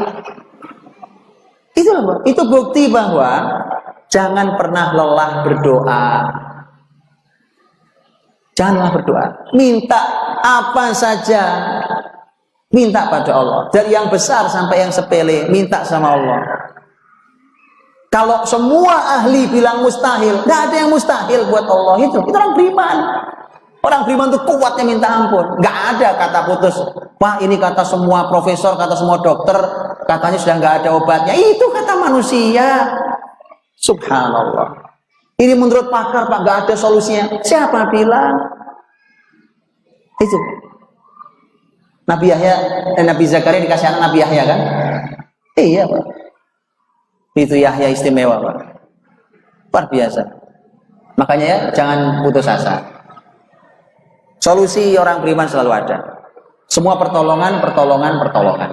Maka orang hijrah itu, apapun sulitnya, bahkan hijrah tempat, hijrah dari pekerjaannya, hijrah dari kebiasaan buruknya, hijrah dari akhlak yang jelek, hijrah dari kebiasaan yang buruk, yang tadinya malas jadi rajin, yang tadinya maksiat jadi berbuat taat, yang tadinya ingkar menjadi beriman, dan seterusnya. Itu Masya Allah merupakan sebuah hijrah. Dan orang yang hijrah itu nggak gampang. Tetapi ya, Bapak Ibu perlu tahu, hijrah itu dari awal sampai akhir isinya pertolongan Allah. Makanya ayat tentang hijrah dimulai dengan Allah yang tolong nabinya kalau kalian gak mau nolong nabinya. Lihat, kapan Allah nolong nabinya waktu hijrah? Ada 3 momentum di ayat itu. Semuanya pakai id, makanya ada 3 id di ayat itu. Id dalam bahasa Arab itu menunjukkan sewaktu, waktu, ya kan? Menunjukkan sewaktu. Sewaktu kapan Allah tolong? Id akhrajahul ladina kafaru. Itu pertama. Ya, ketika nabinya diusir oleh orang-orang kafir Mekah. Kenapa? Di mana pertolongan Allah? Lihat loh. Jadi waktu baru diusir itu Allah sudah langsung tolong. Itu orang kalau hijrah begitu, Bu. Umpamanya tadi saya bilang, ada orang pekerjaannya isinya haram subhat gitu ya. Umpamanya sudah hijrah. Bismillah hijrah. Begitu dia hijrah, hari waktu dia baru keluar langsung ada pertolongan Allah gitu. Ini ayatnya, ingin katakan itu. Idz akhrajahul ladzina kafaru. Yang kedua, idz huma fil ghar. Kan? Idz yaqulu li sahibi. 3 idz, ada 3 idz. Nanti buka lagi. Buka lagi ayatnya. Jadi yang pertama waktu diusir itu. Waktu diusir itu kan Nabi Muhammad SAW itu kan terancam nyawanya. Terancam nyawanya. Karena sudah kumpul 40 anak muda. Semua pegang pedang. Ngepung rumah Nabi Shallallahu Alaihi Wasallam. Begitu Muhammad keluar, pokoknya rame-rame digebukin sampai mati. Mukul boleh, nusuk boleh, nyabet boleh, serah kalian. Bahasa mereka adalah menebar darah Muhammad di semua suku. Itu bahasa mereka. Karena kalau cuma satu suku yang menghabisi, nanti sukunya Muhammad balas. Nah, sukunya Muhammad itu suku yang kuat. Tapi itu mereka bilangnya. Makanya jangan begitu supaya sukunya Muhammad gak bisa balas, maka darah disebar di semua suku. Nah, itu jahat rencananya. Begini, Bu. Kenapa harus Allah langsung yang menolong? Karena saat itu, dan ini peristiwa langka, ternyata kalau hijrah itu iblis langsung yang datang. Bapak Ibu tahukah bahwa mereka ngumpul di rumah itu, di rumah Nabi, ngepung rumah Nabi itu adalah hasil rapat para petinggi Quraisy yang didampingi langsung sama iblis. Iblis datang menyerupai wajah seorang tokoh tua yang berwibawa, ngakunya dari Najd. Najd itu wilayah Saudi Timur. Mereka ngakunya itu padahal kata Nabi itu iblis. Nah, iblis itu hadir, keputusan rapat itu adalah hasil endorsementnya iblis. Kenapa? Karena waktu rapat itu kan mereka rapat. Ini Muhammad ini anaknya mau kita apain? Muhammad ini semakin menyusahkan kita nih. Ada yang bilang, udah bunuh aja. Ada iblis mengatakan ini bukan pendapat yang bagus. Begitu bunuh, nanti Muhammad akan balas. Sukunya, umatnya akan balas. Repot kalian. Sudah kalau begitu diusir aja dari negeri ini. Kata iblis itu juga salah. Terus gimana? Ditahan salah, diusir salah. Diusir salah, salahnya di mana, Pak? Kata iblis, Muhammad kalau diusir, nanti di negeri itu dia akan dakwah lagi. Muslim itu kan nggak pernah berhenti, Pak. Akan dakwah lagi. Begitu dakwah nanti dapat pengikut, nanti punya pasukan, nyerang kalian di sini. Dan ternyata iblis itu benar. Ya kan? Iblis itu benar. Makanya kemudian terus gimana enaknya diapain Muhammad ini? Gimana kalau disekap saja? Di penjara disekap? Oh, nggak bisa. Begitu Muhammad hilang, itu sahabatnya akan nyari. Pasti akan dicari di santri negeri itu, ya kan? Mereka akan berusaha membebaskan. Mau itu pengikut setia. Terus gimana enaknya ya? Akhirnya terjadilah dua perpaduan, Pak. Terjadilah perpaduan dua setan. Setan manusia dan setan jin. Setan manusianya Abu Jahal. Abu Jahalnya usul, kalau gitu begini, tetap kita bunuh. Tapi cara bunuhnya bukan satu orang, tidak dari satu suku, tapi dari berbagai suku kumpul, ambil anak-anak mudanya, sehingga kalau keluarga besar Muhammad mau balas, dia nggak bisa karena balas semua suku. Itu usulannya Abu Jahal. Setannya jin, yaitu iblis bilang, ini baru usulan, ini top. Jadi memang setan itu selalu kerjasama, Pak. Selalu setan manusia, setan iblis itu kerjasama. Bayangkan, iblis itu kan kepalanya jin, Pak. Ya kan? Itu nenek moyangnya setan, setan dari kalangan jin. Itu sampai harus turun sendiri untuk peristiwa hijrah Nabi. Begini loh, Pak. Namanya big boss. Ya, namanya bos perusahaan atau pemimpin tinggi. Urusan kecil-kecil kan gak perlu turun, Pak.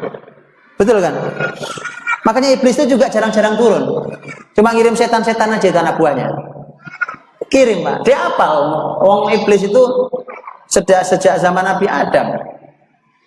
Dia sudah punya file lengkap itu. Foldernya lengkap. Menghadapi manusia yang kayak apa, iblis sudah punya caranya. Karena iblis sudah pernah ketemu orang paling rusak, pernah ketemu orang paling soleh di muka bumi. Jadi lengkap datanya. Jadi kalau kayak kita ini, iblis ngerti. Menghadapi siapa? Budi Asyari. Oh, begini caranya. Pernah dulu ada orang kayak dia. Begitu. Nah, iblis punya itu. Makanya kita disuruh berlindung pada Allah tuh gitu. Makanya iblis nggak perlu turun. Datanya lengkap, tinggal nyuruh kan anak buahnya. Tapi kalau bos langsung turun, komandan langsung turun, itu penting banget berarti. Betul? Makanya hijrah itu penting banget. Sekelas Nabi untuk hijrah ditemani. Bukan Nabi takut, Nabi nggak pernah takut. Nggak pernah takut. Itu kenapa kalau ada teman kita yang hijrah dari apapun yang tidak baik, dari tempat manapun tidak baik, ditemani. Harusnya ditemani. Sampai dia kokoh dan kuat. Tidak semua orang bisa sendirian. Karena iblis nggak rela. Kalau perlu iblis langsung yang datang untuk menggagalkan hijrahnya. Kayak Rasul, iblis jarang-jarang datang, itu datang untuk menggagalkan hijrah Nabi SAW. Makanya Nabi saja ditemani oleh Abu Bakar. Yang minta itu Nabi sendiri loh. Bukan Abu Bakar menawarkan, ya Rasulullah kayaknya hijrah perlu saya kawal. Enggak. Nabi yang minta. Siang-siang terik matahari Nabi nutup mukanya gitu, datang ke rumah Abu Bakar. Siang-siang ini sebelum hijrah.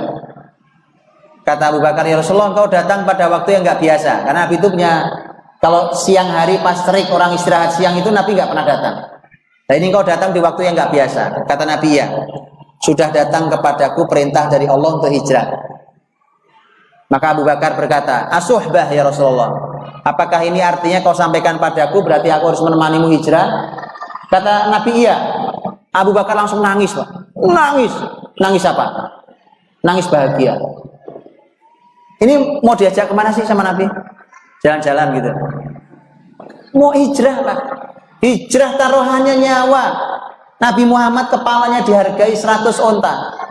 Siapa yang bisa menunjukkan di mana Muhammad, atau nangkep Muhammad, atau kepalanya deh bawa sini, saya kasih 100 onta. Itu sayembara. Tapi orang beriman tuh bahagianya kalau menjalankan amal soleh. Kayak Abu Bakar, nangis bahagia. Sebuah kehormatan, menemani amal paling mulia, menemani orang paling mulia. Hijrah bersama Rasul Sallallahu Alaihi Wasallam. Orang beriman itu senang kalau bisa beramal soleh. Kalau nggak bisa beramal soleh, nangis. Gagal beramal soleh, nangis orang beriman. Ditemani, maka begitu ditemani, mereka merancang strategi, ditemani Jibril. Karena orang-orang kafir Quraisy mengatur strategi ditemani iblis. Pas toh? Pas. Maka mulailah merencanakan, dan ayat ini mengabadikan ketika diusir, kemudian dikepung, ternyata Nabi berhasil lolos. Itu pertolongan Allah yang pertama. Idh yang pertama, idh akhrajahul ladina kafaru. Jadi diusir, dan malam itu Nabi berhasil keluar dengan pertolongan Allah. Itu orang yang pada ngepung itu ketiduran semua, ya, artinya nggak sadar dia. Nabi keluar aja, mereka pada ini, padahal mereka ngepung, mereka kaget. Muhammad udah nggak ada di rumah lah, tadi keluar lewat mana kan? Itu pertolongan Allah. Idh akhrajahul ladina kafaru. Idh yang kedua, pertolongan Allah yang kedua. Idh huma fil ghar. ketika mereka berdua, Rasul dan Abu Bakar di dalam gua. Itu yang pertama, di dalam gua. Yang kedua, di dalam gua. Di dalam gua apa pertolongan Allah? Banyak. Banyak, Bu. Itu Bapak Ibu disebutkan dalam riwayat orang Quraisy itu untuk mencarikan begitu kehilangan. Wah, Muhammad pergi. Mereka lacak, buat sayembara, tangkap Muhammad. Itu mereka nggak ketemu. Akhirnya mereka harus nyewa. Nyewa apa? Nyewa seseorang dari masyarakat Bani Khuza'ah namanya, sebuah masyarakat yang dia punya keahlian namanya khiyafah. Khiyafah itu keahlian membaca jejak kaki. Kan kalau nginjek pasir kan ada bekasnya. Itu ada orang punya keahlian namanya khiyafah. Ini orang dari Bani Khuza'ah. Itu begitu baca dia tahu, Bu. Oh, ini kaki Muhammad nih, ini kaki Muhammad nih. Kaki kan banyak, Bu. Dia tahu ini kaki Muhammad. Lewatnya beberapa waktu belum lama. Itu dia tahu. Ini kakinya siapa? Dia tahu. Oh, kalah kalau sekarang kepolisian kan punya nggak, Pak? Punya. Zaman dulu nggak pakai alat, Pak. Lihat gini aja tahu. Coba. Sampai sekarang masih ada. Masyarakat itu masih punya keahlian yang sama namanya khiyafah. Lihat kita tahu jejak. Oh, ini kira-kira dari masyarakat apa dia tahu. Jejak itu dibaca sama dia. Orang Quraisy sampai nyewa orang untuk membaca itu. Diikuti karena ini dari sekian jejak padang pasir kan dia kemana lari ya? Orang injek-injek macam-macam kan, yang manusia, yang binatang ya kan? Diikutilah sama dia, orang Quraisy ikut itu, diikuti. Sampai ke arah gua tadi, Gunung Sur. Berkilo-kilo Gunung Sur, sampai di Gunung Sur itu kemudian dia lihat. Begitu mentok di depan gua, kan itu naik, Bu. Gunung itu kan naik cukup tinggi. Guanya di atas. Begitu naik di atas, si penunjuk jalan bilang, kanan kiri jejaknya hilang. Kemudian dia bilang, ini pilihannya satu di antara dua. Bisa jadi Muhammad naik ke langit, atau Muhammad tenggelam ke bumi, masuk ke dalam bumi. Lihat, di mana pertolongan Allah? Di sini pertolongan Allah. Kenapa mereka nggak mikir masuk ke dalam gua? Kan di dalam gua. Masuk aja ke gua. Siapa tahu ngumpet dalam gua. Dan benar di dalam gua itu, Bu. Lihat bagaimana pertolongan Allah. Orang pintar luar biasa itu bisa hilang kecerdasannya. Allah tutup kecerdasan itu. Itu kalau Allah nolong, Bu. Gak usah khawatir. Ya, maka Allah tolong itu Masya Allah. Gak ada yang gak mungkin. Itu pertolongan berikutnya. Oh, mohon maaf, masuk dalam gua. Ini mohon maaf nih. Ini pelajaran, karena ada pelajaran malah saya ceritakan. Mohon maaf sedikit ya. Nabi dan Abu Bakar kan dalam gua itu. Orang Quraisy sudah sampai di sana. Sampai Abu Bakar mengatakan, ya Rasulullah, kalau mereka lihat ke kakinya sayang, lihat ke bawah gini, lihat kita dia. Lihat aja ke kakinya gini, lihat kakinya sendiri, lihat kita dia. Tapi segitunya pun kok ya nggak ada yang lihat ke bawah, gue coba bayangkan. Lihat bagaimana cara Allah menolong. Bahkan mohon maaf, dalam sejarah itu disebutkan salah satu dari mereka itu pipis, Bu. Pipis di situ. Mohon maaf nih, mohon maaf. Pipis itu dia ngadepnya ke dalam gua. Pipisin gua itu, di gua dipipisin. Lihat kata Nabi Muhammad SAW. Lihat, ini pelajaran mahal buat kita. Ini bukti bahwa mereka tidak melihat kita. Karena kalau mereka melihat kita, tak mungkin dia menghadapkan kemaluannya ke kita. Apa maksudnya? Ini pelajaran. Orang jahiliyah dulu memang jahiliyah. Zolim, jahat, pendosa memang. Tapi urusan telanjang mereka tidak mau. Maka bagaimana ceritanya generasi ngakunya muslim tapi telanjang di mana-mana? Lebih jahiliyah dari masyarakat Arab jahiliyah. Ya, orang jahiliyah nggak mau buka auratnya. Memang mereka pendosa, bahkan pezina ya. Bahwa mereka, tapi mereka buka aurat di mana-mana, mereka nggak mau. Itu orang jahiliyah. Bagaimana ceritanya sekarang web kita dipenuhi dengan web porno?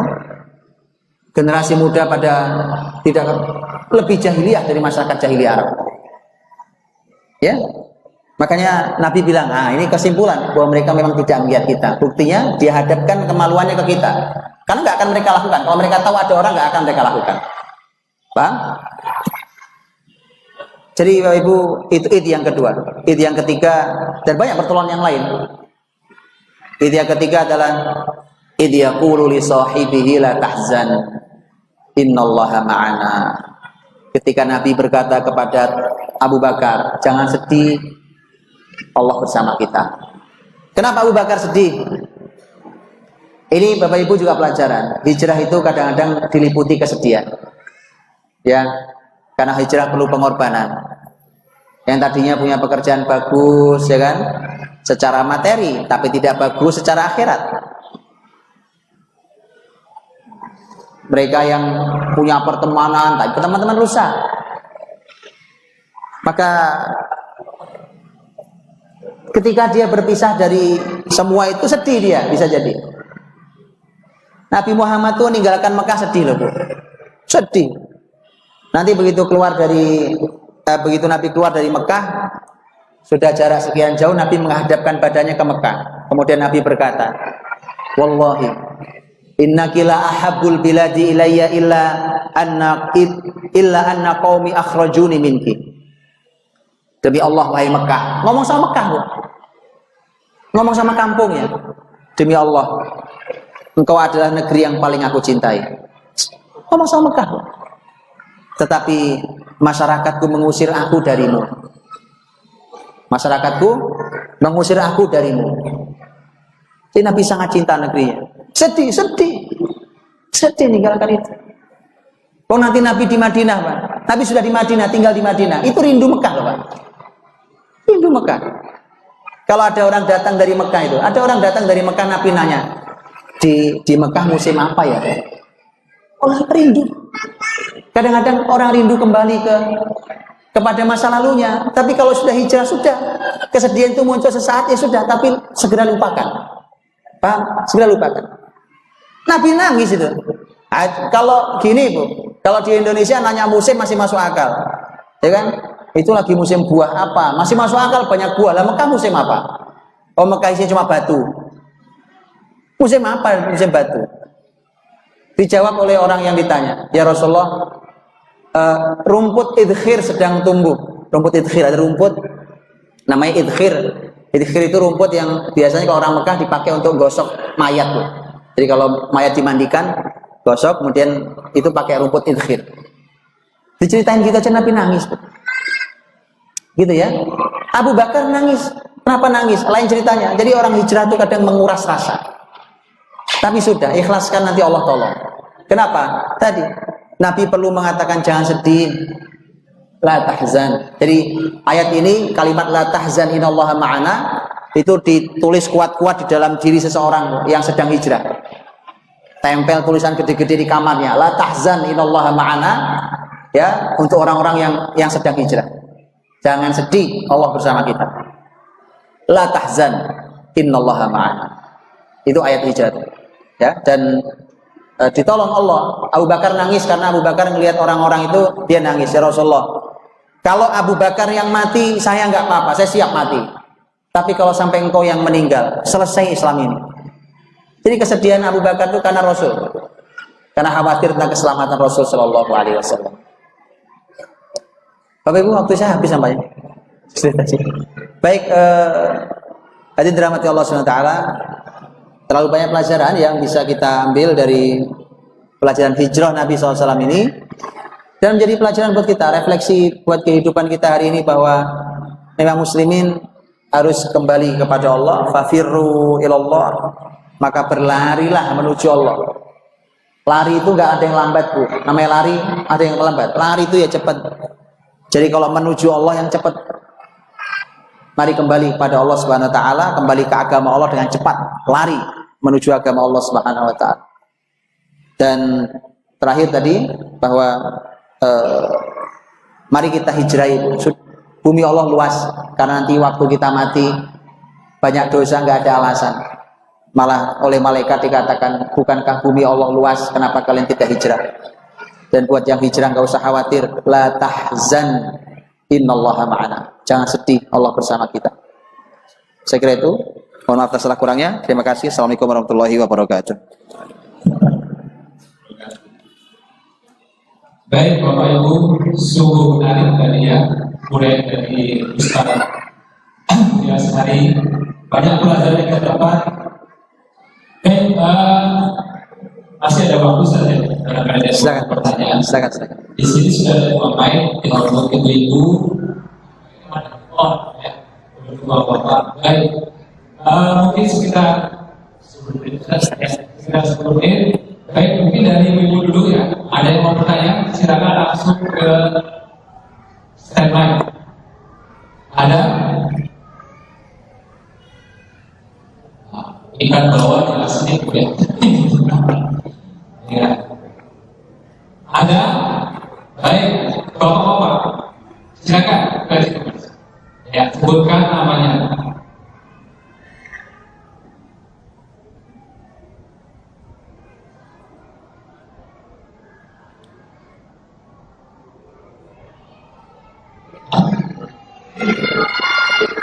Mohon maaf, belakangnya ini ada tombolnya di ya.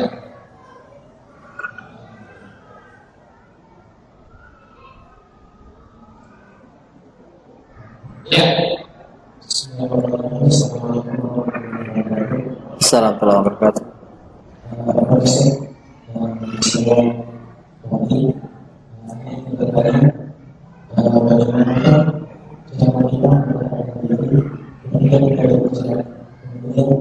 Kita sudah tahu bahwasanya sesuatu ini bersama dengan ajaran Rasul. Kemudian ini merupakan bahwa kita menggunakan ini dan ini pula misalnya bahwa tidak lagi menjelaskan bahwasanya ketika kita menggunakan itu juga menggunakan kemudian bisa yang kebanyakan terus itu langsung menjadi dari hati badan itu adalah keselamatan.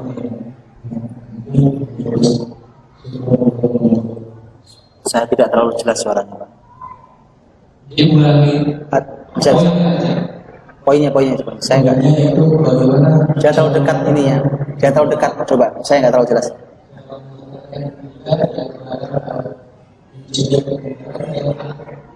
Jika kemungkaran dan paham.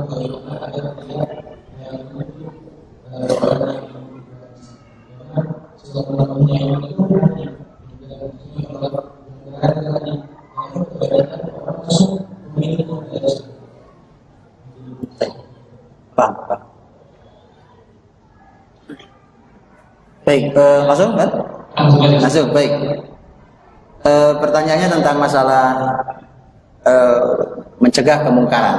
Kalau ada dosa, mencegah kemungkaran, Nabi SAW memberikan 3 cara. Man ra'a minkum mungkaran falyughayyirhu biyadihi. Siapa yang melihat kemungkaran maka harus dicegah dengan kekuatan tangannya. Ya, tangan itu bisa dipakai macam-macam, Pak. Tangan ini bisa buat mukul, bisa, ya kan? Buat nembak bisa, buat tanda tangan bisa. Kalau Anda punya kekuatan tangan, maka pakai buat menghilangkan kemungkaran. Berbagai macam cara. Ya, tentu dengan aturannya. Kata Nabi, fa illam yastati' fa bilisani. Kalau tidak bisa pakai lisannya dia menyampaikan. Lisan itu bisa buat negur, bisa nasihati, ya kan? Lisan. Fa illam yastati' fa biqalbi. Kalau tidak bisa dengan hatinya. Hatinya itu ya di sini hati.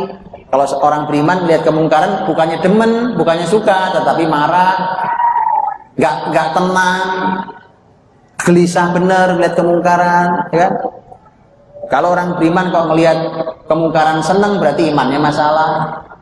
Tapi Nabi memang memberikan panduan bahwa yang mencegah kemungkaran dengan hati itu fahuwa adhaful iman. Itu iman yang paling lemah memang. Tapi masih ada iman di sana. Nah, ini Bapak Ibu mencegah kemungkaran ini ada ilmu sendiri. Saya kasih contoh salah satunya disampaikan para ulama. Seseorang untuk mencegah kemungkaran itu nggak sembarang asal ada kemungkaran, ada dosa, nggak begitu. Ada aturan. Dia harus tahu persis bahwa ini benar-benar kemungkaran. Karena terkadang karena ilmu kita kurang, ini masalahnya ternyata hanya masalah perbedaan pendapat. Kadang-kadang Ini bukan kemungkaran, cuma memang beda sama saya. Dia lakukan ini, saya lakukan yang berbeda. Ternyata ini perbedaan pendapat sebenarnya. Makanya harus didefinisikan dulu, ini benar nggak kemungkaran dalam Islam. Baik, kalau dia betul kemungkaran, maka ada aturannya, ada fikihnya, fikih untuk mencegah kemungkaran.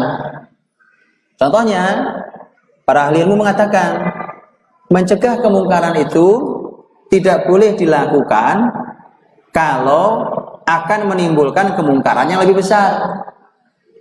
Sekarang saya hentikan nih dosa, ada dosa, saya hentikan. Ternyata begitu saya hentikan, ada kemungkaran lebih besar lagi gara-gara saya hentikan. Maka harus diukur oleh ahli ilmu. Diukur oleh ahli ilmu. Karena loh, apa gunanya? Saya kan pengen ini berhenti, ternyata malah terjadi yang lebih besar. Tapi ini bukan berarti menghentikan. Karena orang beriman tidak pernah berhenti, tadi minimal di hatinya. Dia tidak suka di hatinya.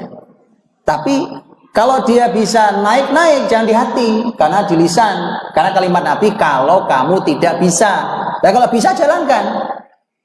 Nggak boleh, umpamanya yang saya punya kekuasaan, saya Pak. Saya kalau tanda tangan saya ampuh. Umpamanya. Nggak boleh saya bilang, wah saya mah ini Pak, pakai hati aja. Nggak boleh, saya punya tangan. Dan tanda tangan saya resmi, saya punya kekuasaan di tangan saya itu. Nah itu nggak boleh pakai yang lemah. Karena Nabi mengatakan fa'il lam yastati', kalau tidak bisa, kalau bisa ya jalankan. Umpamanya pakai lisan. Kalau pakai lisan dia bisa, nggak boleh dia bergeser ke hati. Hati itu lemah, paling lemah, iman paling lemah. Maka kalau bisa jalankan. Dimanapun orang beriman berada, maka disitulah orang beriman akan mencoba untuk amar ma'ruf dan nahi mungkar. Tentu tadi bahwa harus paham betul yang menjadi masalah di kita tadi, karena ilmu yang kita yang kurang itu harus tanya betul pada ahli ilmu bahwa ini betul nggak kemungkaran, itu satu. Penting sekali. Dan kemudian harus diukur oleh para ahli ilmu. Siapa yang punya kekuatan? Siapa yang punya lisan, siapa yang punya hati, siapa yang punya 2 atau punya 3 atau cuma punya 1. Nah, kemudian juga menghentikan kemungkaran juga ada caranya. Ada, karena di zaman Nabi SAW umpamanya ketika terjadi kemungkaran segala macam itu kan ada caranya. Nabi di Mekah itu hadirin, waktu muslimin posisinya masih lemah. Muslimin belum punya senjata, jumlah muslimin masih sedikit. Maka bisa dibayangkan saat keadaan seperti itu kalau muslimin ngelawan bisa, tapi bisa musnah semua. Bisa. Maka dari itulah, itu hikmahnya. Datang seorang sahabat mulia namanya Khabbab bin Ard radhiyallahu anhu. Nabi lagi duduk di samping Ka'bah. Ini muslimin masih lemah keadaannya. Khabbab berkata, "Ya Rasulullah, doakan kami. Kami ini sudah ada yang disiksa, sudah ada macam-macam nih gara-gara kami pertahankan Islam. Doakan kami." Maka Nabi menjawab, kata Nabi, sesungguhnya kaum sebelum kalian itu ada yang dibelah jadi 2 badannya gara-gara mempertahankan kebenaran. Ada umat sebelum kalian yang dikelupas kulit dan daging dari tulangnya gara-gara mempertahankan kebenaran. Nabi mengatakan di kalimat terakhir beliau, innakum qaumun musta'jilun. Kalian ini terburu-buru. Tenang dikit. Jangan terburu-buru. Jadi memang seperti itu. Patung-patung di sekeliling Ka'bah kapan dihancurkan Nabi? Tahun 8 Hijriah. 8 Hijriah itu artinya sudah 21 tahun Nabi jadi Nabi. Nabi dakwah. Baru patung-patung itu dihancurkan. Nabi hancurkan dulu patung di hati para sahabat. Kan mereka dulu mengagumi patung di hatinya. Hancurkan dulu patungnya. Nanti yang menghancurkan patung adalah yang dulu pernah menyembah patung itu. Gitu. Jadi ada strateginya. Nahi mungkar itu ada strateginya. Gitu ya.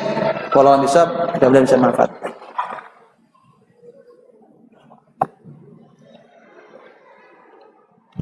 Mungkin waktunya cukup sudah, nanti mohon ditutup dengan doa. Sebelumnya ada pengumuman sebentar. Baik Bapak Ibu, rasa waktunya sudah lebih ya. Sebelum nanti acara kita ditutup dengan doa Ustaz, ada beberapa pengumuman. Insya Allah tanggal 30 September hari Ahad minggu depan. Oh, hari Sabtu ya, kita akan lanjutkan acara ngopi ya, ngobrol perihal iman. Diawali dengan sholat subuh berjamaah dan insya Allah nanti akan diisi oleh Ustadz Wijayanto. Ibu-ibu tahu? Ya, insya Allah nanti oleh Ustadz Wijayanto. Hari Sabtu ya, tanggal 30 September di sholat subuh dulu, kita lanjut dengan tausiah.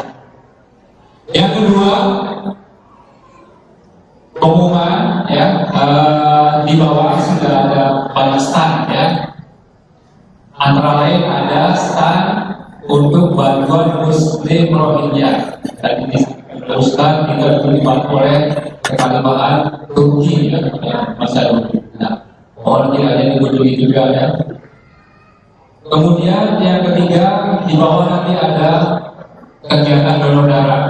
Bapak Ibu yang sudah daftar silakan nanti mengantri ya, mengambil nomor dan nanti karena kapasitasnya hanya sekitar 5 ya, 5. Ada 4 ya, ada 4 bed ya, nanti di bawah sudah disediakan tempat untuk penantian. Barangkali itu saja. Baiklah, sebelum kita tutup kita mohon kepada Ustaz untuk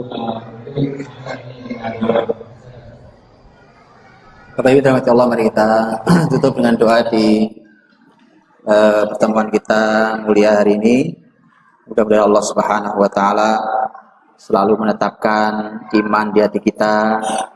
Semoga kita selalu diberikan Allah petunjuk untuk mencintai kitab sucinya dan rasulnya, dan semoga Allah Subhanahu wa taala mencahayai bangsa ini, mengingatkan kembali bahwa bangsa ini adalah bangsa beriman yang diperjuangkan dulu dengan iman oleh para mujahidnya. Allahumma shalli wa sallim wa barik ala sayyidina Muhammadin wa ala alihi wa sahbihi ajma'in. Alhamdulillahi rabbil alamin, hamdan yuwafi ni'amahu wa yukafi mazidah. Ya Rabbana lakal hamdu wa lakal syukru kama yanbaghi li jalali wajhikal karimi wa 'azimi sultanik. Allahumma inna nas'aluka wa nashhadu annaka antallahu la ilaha illa antal ahadus samad lam yalid wa lam yulad wa lam yakul lahu kufuwan ahad. Allahumma habbib ilayna al-iman wa zayyinhu fi qulubina wa karrih ilayna al-kufra wal fusuqa wal isyan. Rabbana ighfir lana wa li ikhwanina alladhina sabaquna bil iman wa la taj'al fi qulubina ghillan lil ladzina amanu rabbana innaka ra'ufur rahim. Allahumma ansur ikhwanana al-mustad'afina fi Rohingya. Allahumma ansur ikhwanana al-mujahidina fi Filistin. Allahumma ansur ikhwanana al-mustad'afina wal mujahidina fi Syam. Allahumma ansurhum nasran mu'azzara. Allahumma la sahla illa ma ja'altahu sahla wa anta taj'alul hazna idza syi'ta sahla. Rabbi yassir wa la tu'assir. Rabbi tammim bil khair. Allahumma ahlikil zalimin. Allahumma uddahum adda. Allahumma arinal haqqa haqqa warzuqna ittiba'ah wa arinal batila batila warzuqna ijtinabah.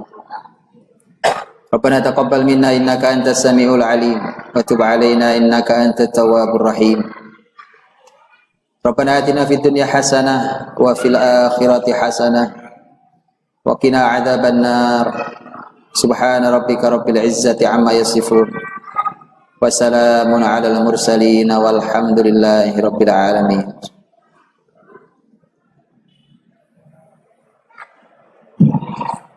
Baik hadirin sekalian, tadi kita ketika masyarakat kita sebelumnya sekalian pengumuman dari ibu-ibu, mohon maaf untuk memenuhi pelajar ibu-ibu di bawah itu seharian Bapak Ibu ya sampai sore. Baik, sama-sama kita baca doa. Subhanallah.